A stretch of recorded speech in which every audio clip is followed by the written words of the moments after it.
Hello, everyone. Welcome to Everything Iconic with me, Danny Pellegrino. I'm here with two queens, icons, and legends. I'm so over the moon. Anna Gasteyer and Rachel Dratch. How are you both doing today? Thank you for Good to calling see us you. legends. That meant a Queens. lot. More And importantly. speaking of queens, I just want to show you, I got festive and I've had this shirt. It's a Cher riding a candy cane. And I've wanted to wear it forever. And I felt like you guys will get it. You'll get it. You picked the right audience. Good for Yeah. you. Yeah, I believe in love, life after love. Love after life. My head also, I'm looking at my Zoom. I feel like my head looks so big because I got the Santa hat over the headphones. I look great. Looks good. You look great. Everything's looking good. And you've got a festive nod of a little garland presents behind in the you. back. And it's perfect. Yeah. Look, ladies, I love a holiday movie. So I was so thrilled. Clusterfunke Christmas on Comedy Central. I loved watching it. It had all the tropes that I love from like a Hallmark movie. I'm a Hallmark movie junkie. Good. I love the Lifetime movies, love the Hallmark. And I've been dying for a parody of those for years. So I was so thrilled that you both gave it to us. You're both so funny in it and amazing. Talk to me about like, how did the concept come up? Okay, first of all, may I thank you before we begin for introducing us that way, because I think we wrote the movie for you, Danny. I feel that way. Clearly. No, I mean, we feel that way. Actually, we were hoping that a trope lover would enjoy it. We were, fans as much as the next guy. We love to watch them. We love to watch them. We like a sentimental feeling, and we had been looking for something to write together, frankly, for a while. And my friend Danielle Von Zernick, who's our other producer, has actually produced several Lifetime and Hallmark Christmas movies herself. So it was a kind of a meeting of the minds of like, no one's done the parody of this yet. This is so ripe for parody. Rachel and I want to take a crack at it, and luckily she believed in it, and so we sold it. So it was a pretty fun collaborative experience, and like you said, like we sort of wanted to lean into the structure as perfectly as possible to make it an impeccable parody. We didn't want to just kind of make fun of Hallmark. We wanted like uber observations. If that makes sense. Well, yeah, it does make sense. And it works on so many levels, because also I think I have another podcast where I analyze Christmas movies, and I've covered a lot of the Hallmark movies. And I think for fans of that specific network, they're going to find so many little things that they're like, oh yeah, that's that. And then it also just works if people haven't seen these movies, or they're just sort of general holiday movie fans. I think they're going to just laugh and have a good time. I really hope so. There's so many Easter eggs, if you will. I hate that expression, but that's really what they are. I mean, there's so many, like we deliberately threw a scene into the gazebo for the Hallmark people. We deliberately, there's a lot of sort of like inside baseball in terms of how crappily the movies are made and how they're always up in Canada. So there's a lot of sort of references to Canadian, accidental Canadian flags and things like that. And and just, observations sort of about the, gay bestie, and observations about race and class in the movies that we tried to just kind of pepper in so that it was part of the larger romantic story. So funny. Now, we're going to get back to Christmas movies, but one of my favorite things that the two of you have done is on SNL, you guys did this Housewives reunion with Andy. It was like all of the SNL ladies. Yeah. So fucking funny. And I wanted to know, do either of you keep up with Bravo at all? Like, do you guys watch any of that stuff? Rachel. I did. I watched for a really long time. I've kind of fallen off. I think I don't know. I think when I had a kid, I kind of fell off the Housewives a little bit. But do you watch it still all the time? Oh, yeah. Yeah. I watch too much of it. Yeah. There's a lot of crazy stuff. That's why I wanted to get your take, because there's like crazy stuff. A lot of people. It's okay. I'm not in it anymore. There's a lot of people going to jail. A lot of stuff happens. Yeah. Because Erica Jane, that whole thing. Mm-hmm. Yeah. No, because I'm going to do Watch What Happens Live, too. And I feel like Andy really likes it if you know the Housewives. So I should just start watching. Our friend Emily Spivey, who wrote Wine Country, definitely knows a lot too. She sort of keeps us apprised. But I same thing. Like I really kind of lost after Teresa went to jail, actually, and that was sort of when I exited. But I love, though, that I asked you if you know anything about Housewives, and you guys just mentioned Teresa going to jail, and Rachel, you're like, yeah, the Erica Jane law stuff. Well, yeah, that's all. That's everywhere. That's just being knowledgeable. That's just keeping up with current events. That's basically. I mean, I study the infrastructure package and Erica Jane. Yeah. And That's in my Yahoo I'm feed. a well-read, well-informed citizen of the He's U.S. exactly right. She knows about the Paris Accord and of course Erica James. You're like, yeah, oh yeah, Erica Jane Cohen. Yeah. Okay, there's two movies that are in both of your collections that I have to ask you about. They're sort of hidden gems in my mind, and I feel like nobody asks the two of you about it. Don't you dare ask about Paul Blart. Rachel Dratch, first I'm going to ask you about Spring Breakdown, which I love Spring Breakdown. I know you co-wrote it. Can you tell me a story or a memory about that experience? Oh my gosh. It was so fun to make. I mean, my friend Ryan Shiraki, it was his idea, and I sort of was like for this one, it was definitely co-writing from the beginning up, and that one I was sort of like just getting my feet wet and writing, so I helped with that one, like a lot of dialogue and stuff, because I've never been a good like plot person, but he was the plot person for that movie. It was so fun, and we were hoping it would go to theaters. We don't quite know what happened with that, so it always like, oh, Spring Breakdown, like, but you can still watch it nowadays. Everything's streamed, so where does she air? She airs. I don't know where she is right now, but you can always the gays have found it on the dark web. Like we have it. We have our copies. So www.gay.com. Yeah. Dark web. Check me out. Yeah. I did that when I was 14, Anna, and it wasn't a pretty picture on the family computer. No. Okay, Anna. What? Yes. Go ahead. No, I was going to say, by the way, be careful when you Google clusterfunk too. For real? Speaking of the dark web. Okay. Yeah. Anna, the one I want to ask you about is The Women, another gay classic with Meg Ryan, who's one of my favorite actresses ever. Like, I'm obsessed with Meg Ryan. What do you remember about that experience, especially because it was an all-female cast, like every single, even extra, I believe, right? It was an all-female cast, and I love the original of that movie so much, and I've watched it a lot. It was frustrating because it was sort of at a moment where things couldn't get financed for women. I mean, it was a while ago now, right? It was like over 10 years. I think like 2008.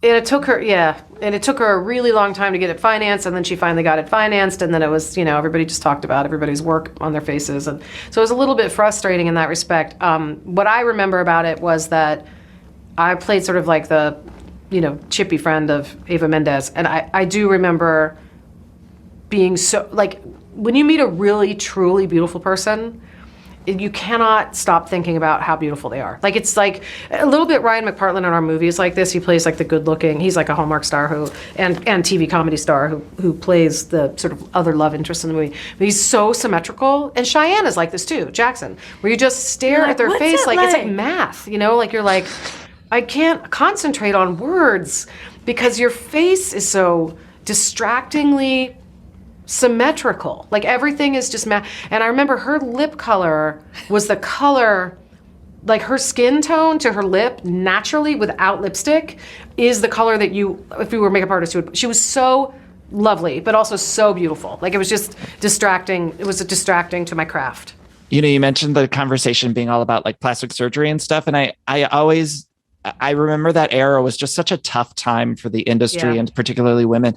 But it's like, if you look back now, I know a lot of the conversation was about Meg Ryan, and she always has looked beautiful, but it's like the culture has changed so drastically now that I think if you rewatch that movie, you're like, she looks stunningly perfect. There doesn't look like anything. Everything looks great. That's so interesting. Yeah, I was just reading, I was telling Rachel this article at 4:30 in the morning when I had insomnia about sort of the way that the culture's been sold on Botox, and this idea that like we've bought into how normal it should be to freeze your face, and especially as a woman to freeze your face, and especially with the Instagram and kind of commodification of it. So in the New York Times, it was super interesting. And to your point, it's like now it's become so habitual to see a frozen face that we don't even really understand. Like you said, looking back, it probably looks like the most moderate amount of work done ever. Yeah. Right.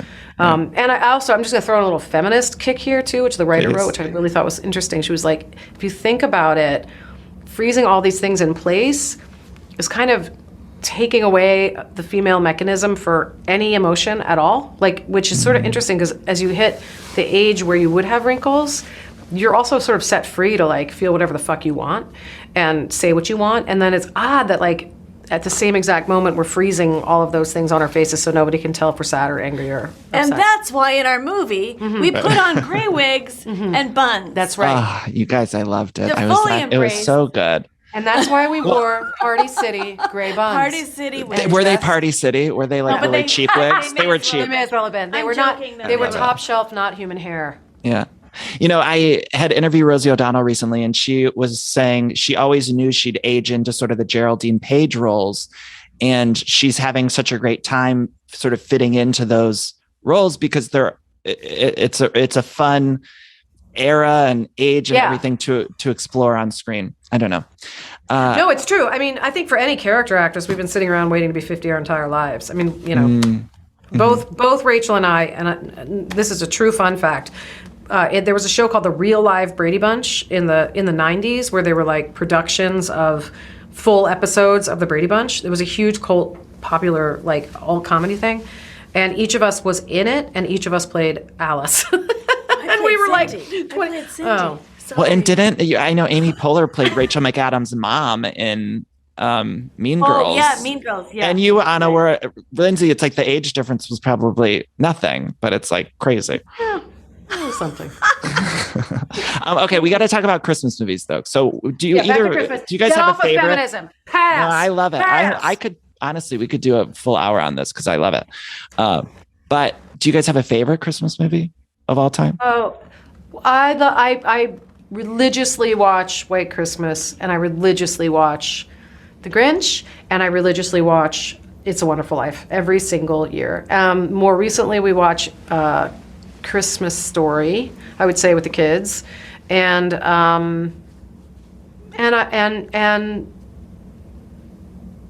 we usually watch Elf.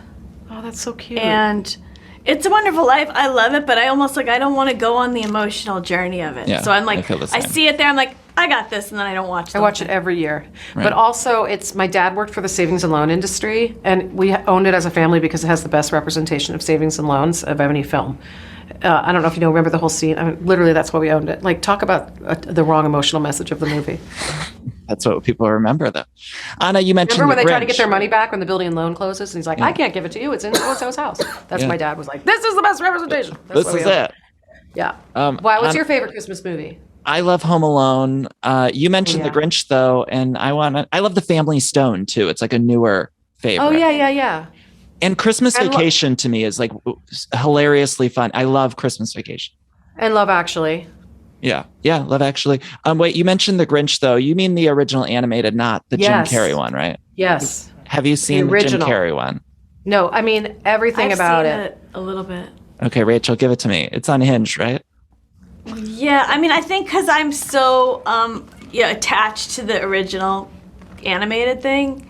Like, I think if you saw that without seeing the animated, you'd have a whole different. But I'm just like so like old school about how it's unhinged. Yeah. I used to wait up. I remember waiting for that, and all the Rankin and Bass too. Like Oh, I'm scared of those. No, I'm scared of those. I don't like Oh, them. I love those. Oh no, they're like they still make me so happy. Heatmeister and all of those. yeah. Santa Oh my Claus They God. gave me Countdown. nightmares as a kid. I got Really? nightmares from Even the with Burl claymation. Ives as the. Oh, I love Yeah. them so I- much. I understand they're a little bit chucky. They have I some- never liked there's some crossover. the nose noise that Rudolph's nose Oh, that makes. makes I could see that being Yeah, like it's nightmares. upsetting. Like, Also, it's she thinks I'm cute. it's a it's a good impression.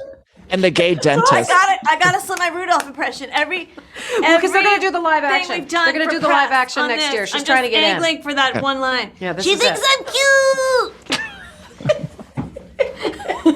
cute. Please make it happen. I want to see that. Whoa. Back to the Jim Carrey Grinch. Oh God, yeah.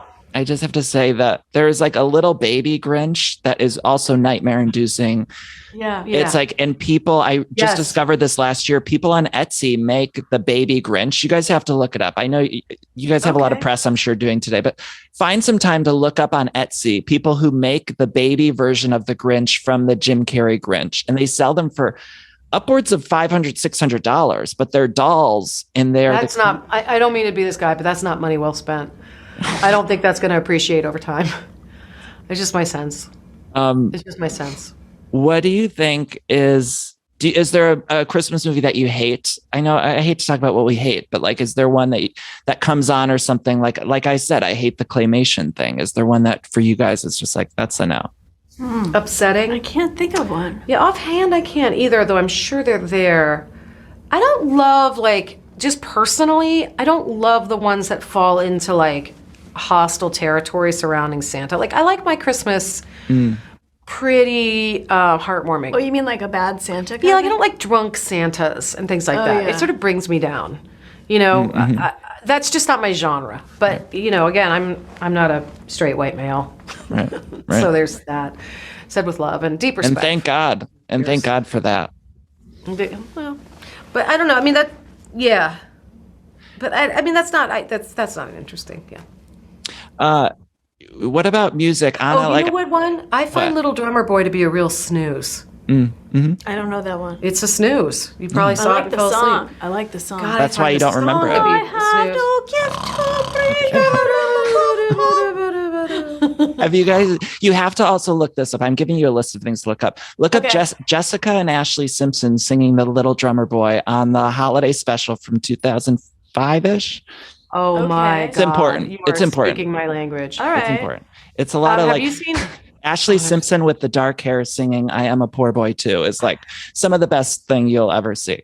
All right, I'm gonna check that out. I love a vintage of any era family Christmas special, and it's actually my dream to produce one next, like the King Family yeah. Singers. Yeah, nothing makes me happier. I remember you had that. Yeah, idea. I was gonna try to was a pitch good that. idea. Well, And you have to do it too, because you have this amazing holiday album that I want everyone to check out. And it's both funny and great music, and it's just everything. So I hope people check that out. Do you have sugar and booze. Do you have plans to do more Christmas music? I'm touring with it this year. Yes, for sure. I mean, part of the reason you write a Christmas record is because it's slightly perennial, but also because of the virus, we ended up pushing all of our 2020 dates till this year. So I'm doing a little tour, just a 2-week tour with it. And it's so much fun because we wrote a very, you know, traditional, like kind of old-fashioned, nostalgic, swinging vibe, and I really wanted it to be able to like seamlessly fill in with your Ella record and your Frank record when you were like whatever decorating the tree. And we wrote some really fun originals that I feel kind of old-fashioned. So I mean, the goal wasn't necessarily to be funny as it was to be fun and to have a great time and play a record. We have amazing arrangements. My producer Julian Fleischer is really, really talented arranger. So we had a really good time. It's fantastic. Now, were there any tropes that you guys weren't able to fit into the Clusterfunk Christmas? Like, was there anything that you were like, oh man, we're trying to find a place for it? I really wanted everyone to get trapped inside a snow globe until they found the magic of Christmas, but it was like one step too many. I wanted there to be like a supernatural like weather event that created an outdoor experience that was like a snow globe, but I was shut down. And we also at one point had a big musical number. Right. But that couldn't happen due to budget and time. Due to finances. So then we thought of having, and we don't want to spoil this, but we'll just say we thought of, instead of that, doing a Christmas angel. And so we like how that worked. We figured a out. supernatural intervention of some kind, a Christmas apparition, which often happens in the movies. And that's a fun little moment. cameo for a little special diva in our lives. I love that moment. It's so good. People are going to love this movie.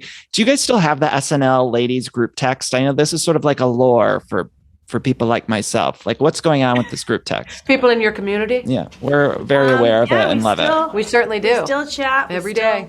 Yes. So where do we draw the line with the group text? Like, did it go up to a certain year on SNL, or do we add the women in there as they're still on it? You know what? It was sort of just like we were naturally texting. You know, a lot of it started, in my memory anyway, like we all had little kids. Yeah. So we were like, what do I do when this happens? Like, it started out for me, like a lot of like kid talk. Practical comedy mother Or advice. like, and then it kind of blossomed out from there. But like Paula doesn't have kids, she has animals, but you know. That's true, but I think that's how I first started, like a few group people. And And then it coalesced around Rachel's 50th birthday. So there was like a chat group and a bunch of girlfriends that, you know, eventually were like, we need an excuse to really have a getaway. Because there is this kind of deeply tribal conversation that you can really only share with your SNL sisters. And so we ended up going away for Rachel's birthday, and that kind of cemented the lifelong love. I feel like there might be some world or something where we could get screenshots of this text thread and maybe auction them off for charity or something. Is there a way that we could do something like that? It's funny because I did think some of this would make a great coffee table book. I don't know. Maybe coffee table is the wrong word for it. But yeah, like a book. What I mean is because by the way, books and coffee tables will be obsolete by the time we do it. What I mean is it's not like a big pictorial. But I mean like a little I don't know, read it while you're on the toilet. A tournament book? I would read it on the toilet in a second. Give it to me now, please. Sayings. Anyway, there has to be some space for it because trust me, like people like myself, we would love to just even like at one screenshot, maybe on social media, we get something like just one screen grab or something. Something. I don't know. There is some funny stuff. There's some funny stuff. There's a lot of state secrets though too. I would like that too. Okay, tell me your favorite performances of the other person. Like Rachel, do you have a favorite thing that Anna's done, whether it be on SNL, a sketch, or anything? What's your favorite thing of hers, and then vice versa? Anna has obviously a very large body of work, but the thing that first strikes me when asked that is the stuff I saw her do before I was even on the show, when I was just watching her on my TV and thinking oh my God, that woman's so funny. And that makes me think of NPR and the Martha Stewart and the Bobby and Marty sketches where she would sing she was the middle school teachers with Will Ferrell, and they would do those medleys. Those are my because those were my first imprinting as I was the baby bird seeing the mama bird who's a year younger than me. But anyway, that's what really sticks with me, even though she's done so many things. I still say I just to jump on that, I still say from the Bobby and Mulhan is Mulcope or Mohan Cole, yep. I still say I felt that one in my filling. It was from one of those sketches, the mic goes hot, and I think it was Will who says, "Oh, I felt that one in my filling." And it's so funny. I always think of so funny little ones that get stuck in your head because when all that feedback at the beginning, and for some reason in a regular way, and I don't even remember when we did this. I think it was maybe on the 40th or when Will went back one time or something. I just remember saying I hear some sonic fuzz on the Wi-Fi, which makes me laugh. Same thing, just some random line that Paula wrote probably. But same thing with Rachel. I have to say, again, huge body of work, huge respect for the fact that she's done a ton of work on stage and in film, and some really great dramatical work. You see Shameless last season. So good. But yes. Yeah, so good. But but at the same time, I have to say that maybe this is just because we've just finished doing this thing where you have to be kind of a grown-up after you leave SNL, and you have to do a lot of playing the straight woman mom and whatever. There's a lot of sort of just smiling and nodding that you do professionally. So it was so fun. Every time we get together, we are sort of set each other free on the wig and glasses comedy. And so I do maybe just because our movie, we get to play these kind of parts. We've done them together when we worked on a show called Great News that Tracy Wigfield wrote, that Tina produced, and so underrated too. That show was I know, it's really phenomenal. Funny. 3 seasons of perfection, and I know a really lot of people who discovered it sort of late, but it's amazing. It's a bummer, but yeah, it was super fun to do that. We played sort of a Kathy Lee and Hoda pair. So anytime we can kind of lean into the giant parts together, and as a result of that, just in the spirit of that, I would say that I love Rachel's sketch. I love Rachel's sketch work. I mean, obviously, everybody else in the entire world, I love Debbie Downer. I love Abe Steinfeld. I love the Boston girl. I love the Dickensian character he used to play. Remember, he used to play that little Dickensian. Yeah. Pip. What was it? I don't even know. It was a one-off. Was it only a one-off? Yeah. Oh, hilarious. But so just all of the character work, the sketch and character works. I got to say, of course, everyone loves Debbie Downer, but that one with Lindsay Lohan in particular, to me, that's the thing I can go back to that I know 100% is going to change my mood when I see 100%. It's the way that it can just shift a day around more than almost anything else in the entire universe. It's I know I'm feeling down, take a couple minutes, find that video online. And it's a great. That's a great life hack. The world. Yeah. Thank you. But really seeing the two of you pop up in anything, it's I of course I was raised with the two of you on SNL, and I just loved that generation of so many amazing women like Molly Shannon, Shara Terry, the two of you, Tina, Amy. And I just feel so lucky that was sort of my introduction to comedy in so many ways, because you all were just the funniest people ever. Thank you. Thank you. What's next? What do you guys want to do next? What's on the dream bucket list, career goal list? I do want to write more Christmas stuff. I'm not just saying, not just this movie, but I want to write a Christmas special. I want to write more Christmas music. I want to write a sequel or something else with Rachel. It was incredibly fun and fulfilling to do. What's on your bucket list? Jeez, I don't know. I got to get a bucket list going. Travel. I'm not sure. I need to have a thing to say so that it will the universe will She wants provide. to take up golf. No, I don't know. That works I would too. love to write another thing with Anna though. That's Yeah, and I actually would like to write something for the two of us as well as I would love to write something we could populate, like the Wine Country cast with would be amazing. I mean, yes, please. Would you guys ever would you be interested in doing more like book writing stuff? Like, is that on the horizon? Because I would love to read like essay collections from you guys, more essay collections. Well, I'm like giving you guys work to do. I know Rachel has a great essay collection, yeah, but yeah. So I did one, and then I sat down to try to do another, and it just wasn't really like. I took one afternoon and then said, "Screw it." No, no, I tried. Like back then, I had this whole like story, and then I had like the surprise pregnancy. Like I had like a thing happening, and like now, like I don't know. I guess I need to. She's looking for I some need another pithy. surprise pregnancy. Right. Well, we just want your thoughts on things. Like we love hearing just your thoughts on things. Like I don't know that. That's so awesome. Yeah. I personally fluctuate between who cares and is there a point? And I would. How dare you? I would just say, like, if I were to write something, I would want for it to have some import or impact on people. I don't want to just write for its own sake. I love writing, but maybe I don't know. Like, I'm not sure. But Well, we would take anything you guys want to write. We love it. I love you both so much. I wrap up all my interviews by asking the people these next two questions, and they're silly, but it's just your favorite Mariah Carey song, because I love Mariah. She's sort of the sign of the holiday season as well. And then also, if you were choosing for People Magazine Sexiest Man Alive, who would you choose? Ooh, golly, that's tough. Oh gosh. Well, Mariah Carey song. I'm gonna say, I'm not just saying this, but I love the song "All I Want for Christmas Is You." So it drives some people crazy, I guess. But It's one of the best Christmas songs ever written. That's the one I know the most of Mariah Carey that I would. I love this song on, I don't know how many last album ago. Get the Fuck Out. Get the F Out. Do you know that song? How about you? Get the fuck out. Wow. It's so fantastic because it's so understated and it's really well written, but it's so exactly what you want to. She punches at the right moment. She's a great songwriter. Fantastic. Yeah, amazing writer. Everyone knows her for her voice, but amazing. Also, I just got this ornament, and it's supposed to be Mariah, but I don't know if you can see the. It kind of looks like me. It's like does not look the hair like. seems. So Okay. that's a major skin tone mismatch. P.S. It's a bit of a mess. Anyway, I love you both. Everyone's going to check out A Clusterfunke Christmas. People Magazine Sexiest Man Alive. You guys I thought didn't we were get into gonna- that. you were No, gonna we're not. forget I'm not. I didn't that. forget. Right now, I don't know. I know sexy? they say it's Paul Rudd right now. He's sexy. Yeah. I mean, it depends on the year. Idris Elba is pretty high up there. I have to say, like, hard to deny. I'm going to go, this is going to be rad. This is also sort of like a weird old school call, but who just, for our generation, who doesn't friggin' age, is John Stamos. It's insane how attractive that man is for his age. So The he and yogurt. Idris and I are going to get together and be a throuple.